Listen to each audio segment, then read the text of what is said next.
L'évangile d'aujourd'hui, sachez, Luc chapitre 19, à ce temps-là, entré dans la ville de Jéricho, Jésus l'a traversé. Or, il y avait un homme du nom de Zachée. Il était chef des collecteurs des impôts. Il était quelqu'un de riche. Il cherchait à voir qui était Jésus, mais il ne le pouvait pas à cause de la foule, car il était de petite taille. Il courut donc en avant et grimpa sur un sycomore pour voir Jésus qui allait passer par là. Arrivé à cet endroit, Jésus leva les yeux et lui dit: « Sachez, descends vite. Aujourd'hui, il faut que j'aille demeurer dans ta maison. » Vite, il descendit et reçut Jésus avec joie.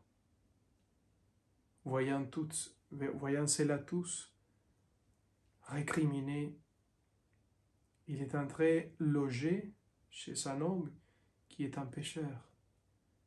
Zachée, debout, s'adressa au Seigneur.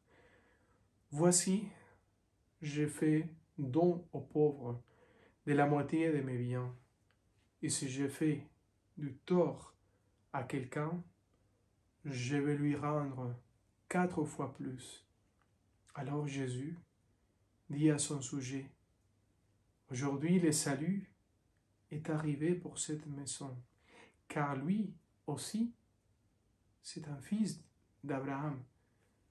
En effet, le Fils de l'homme est venu chercher et sauver ce qui était perdu. » Acclamons la parole de Dieu. Louange à toi, Seigneur Jésus.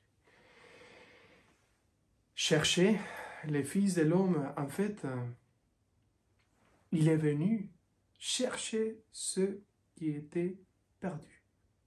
Exactement c'est là qui se passe.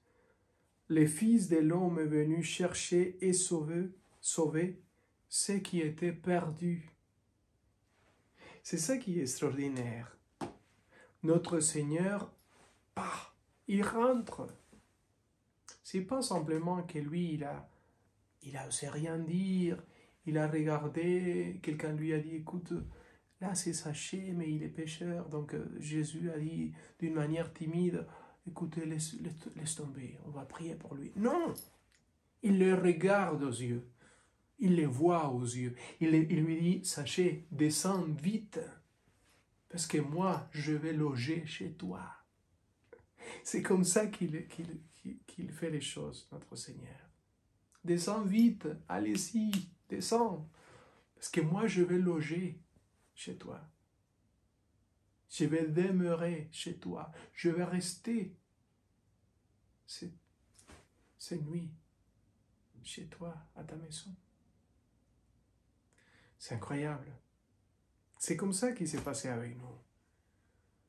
C'est pas que Dieu est d'une discrétion. Non, il a ouvert les portes, il a cassé les blessures, comme on dit, il a coupé les chaînes. Il a coupé cela qui nous attachait, qui ne nous laissait pas vivre. Il a cassé les chaînes de notre vie. Il est rentré comme ça. De la même manière qu'il est rentré chez Matthieu, de la même manière qu'il a regardé la femme péchereuse. Il l'ouvre, il casse la porte pour dire: « Mais voici, je viens te chercher. Je ne suis pas content que tu sois dans la détresse, que tu sois dans la solitude, que tu sois dans l'amertume du péché. Je veux venir te chercher. Je te cherche. Je frappe la porte. Je vais manger chez toi. Je vais souper avec toi. Je ne te laisse pas parce que je t'aime. Est-ce que tu me laisses rentrer? Même si tu ne me laisses pas, je vais rentrer quand même. Parce que moi, je suis venu que pour ça, pour te sauver à toi et à celui-là et à cet autre qui est vraiment éloigné de toi, de la vie, de l'immortalité de Dieu. J'ai envie de te chercher, de te libérer, de te guérir.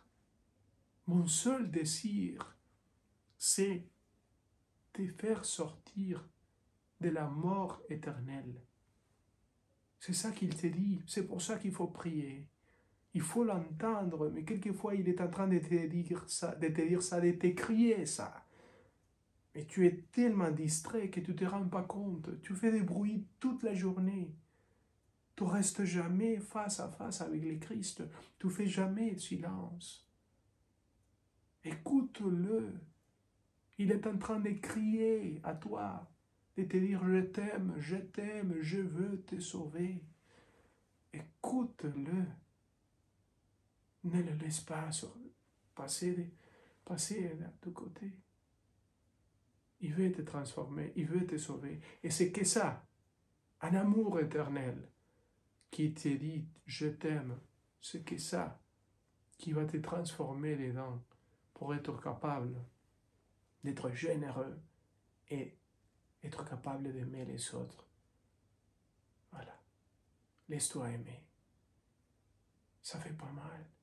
C'est tellement bien d'être aimé par Dieu, par Jésus. Laisse-toi aimer. Calme-toi et laisse-toi aimer. Au nom du Père et du Fils et du Saint-Esprit. Amen. Prie, parle avec lui comme un ami. Il est ton ami et il habite ton cœur. Il est là.